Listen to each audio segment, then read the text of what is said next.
ஜூஸை அவர்கள் குடித்துவிட்டு கரும்பு ஜூஸை சக்கையாக எங்களை பிடித்து போட்டு விட்டார்கள் என்று சொன்னார். ஒரு அருமையான உதாரணம். அதே போன்று திரு பிரவீன் சக்கரவர்த்தியோட பேட்டியை பார்த்தேன். காலத்தின் கட்டாயம் கொடுத்தே ஆக வேண்டும்.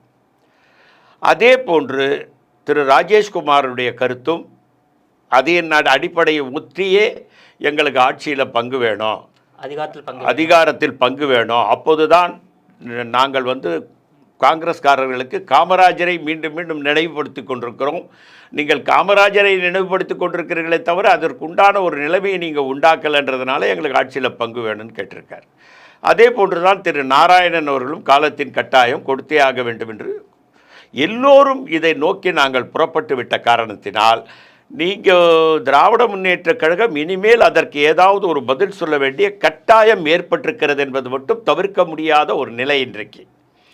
அவர்களுக்கும் பல கட்டங்களாக பல பிரச்சனைகள் இன்றைக்கு இருந்து கொண்டிருக்கிறது. காரணம் என்னென்னா, பிஜேபி ஏடிஎம்கே கூட்டணி, திரு விஜய் அவர்கள் கட்சி ஆரம்பித்தது, இதெல்லாம் இருக்கிற நேரத்தில் இன்னொன்று விஷயம், அதிகமான சீட்டு கூட்டணியில் இருக்கவங்க எல்லாருமே சொல்கிறாங்க, எல்லாமே அதிகமாக சீட்டு கேட்குறாங்க. விடுதலை சிறுத்தை கேட்குறாங்க, மதிமுக கேட்குறாங்க, கம்யூனிஸ்ட் கேட்குறாங்க, காங்கிரஸ் கேட்குறது.